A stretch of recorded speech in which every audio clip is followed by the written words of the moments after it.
पंढरपूरला पोहोचतो. घरात त्याची वहिनी, भाऊ आणि तिथे बसलेली एक सुंदर तरुण मुलगी नेहा. राजेश तिला पाहता क्षणी थांबतो. डोळे भरून जातात. इतकी सुंदर मुलगी त्याला मिळेल याची त्याने कल्पनाही केलेली नव्हती. त्याने लगेच हो म्हटलं, कारण तो मनाला निरागस होता. 31 मार्च 2025 ईदचा दिवस. फाजलपूरच्या मोठ्या मशिदीत मौलाना निकाह वाचतात. लोक साक्षी असतात. राजेश स्वाक्षरी करतो. मुलगी नेहा स्वाक्षरी करते असं त्याला सांगितलं जातं. सगळं सुरळीत. नातेवाईक म्हणतात, आजच सुहागरात्री इथे साजरी करा, कारण मुलगीही इथलीच, आईवडीलही इथलेच. राजेशचा चेहरा फुलतो. उद्या तो पती होणार होता.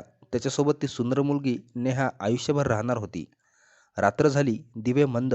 राजेश आपल्या खोलीत बसलेला. हृदय धडधडतं. डोळ्यात स्वप्नात चमकतं. तो विचार करत होता, आज माझं आयुष्य बदलणार आहे. तेवढ्यात खोलीचा दरवाजा हळूच उघडतो. एक नवरी पूर्ण घुंगटात हळूहळू चालत त्याच्या बेडवर येऊन बसते. राजेश हसतो. हात पुढे करतो. हळूच घुंगट वर करतो आणि त्याच्या आयुष्याचा पाय हादरतो. घुंगटातून दिसत होती त्याची नववधू नव्हे, तर नेहाची आई, 45 वर्षाची विधवा रेखा. राजेश 2 पावले मागे जातो. हात थरथरतो. शब्द अडखळतात. हे काय आहे? नेहा कुठे आहे? तुम्ही इथे कशा? रेखा शांतपणे म्हणते, तुझं लग्न माझ्यासोबत झालं आहे, माझ्या मुलीसोबत नाही. राजेशला वाटतं हा कोणीतरी वाईट विनोद आहे, पण तिच्या चेहऱ्यावर एक थंड, सरळ आणि निर्धारलेली नजर. राजेश धावत बाहेर जातो. हॉलमध्ये त्याचा भाऊ, बहीण आणि इतर नातेवाईक. तो किंचाळतो, हे काय चाललं आहे? माझं लग्न नेहाशी झालं, मग इथे तिची आई कशी? पण त्याचा भाऊ संजय थंडपणे म्हणतो, तुझं लग्न रेखाशीच झालं आहे. तू एक मजूर आहेस. तुझी ऐपत नाही सुंदर मुलगी मिळवण्याची. स्वाक्षरी तू केलेली आहेस. आता सगळं आयुष्य रेखासोबतच घालव. राजेश हादरतो. त्याला कळतं हे सर्व आधीपासून आखलेलं षडयंत्र आहे. भाऊ, बहीण आणि रेखा तिघांनी मिळून त्याला फसवलं. तो विरोध करतो, पण नातेवाईक त्यालाच मारू लागतात. त्याला धमकी दिली जाते, तू आवाज उठवलास तर तुलाच संपवू.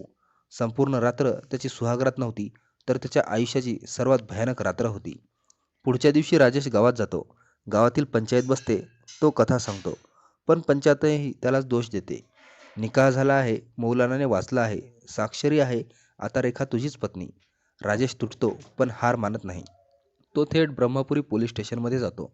पण पोलीसही म्हणतात, हे कौटुंबिक प्रकरण आहे, घरी जाऊन सोडवा. राजेश निराश, निराधार, एकटा, पण धैर्याने तो मेरठ SP ऑफिसमध्ये थेट तक्रार दाखल करतो.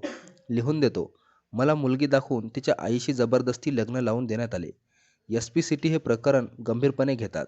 ब्रह्मपुरी पोलिसांना तपासाचे आदेश दिले जातात.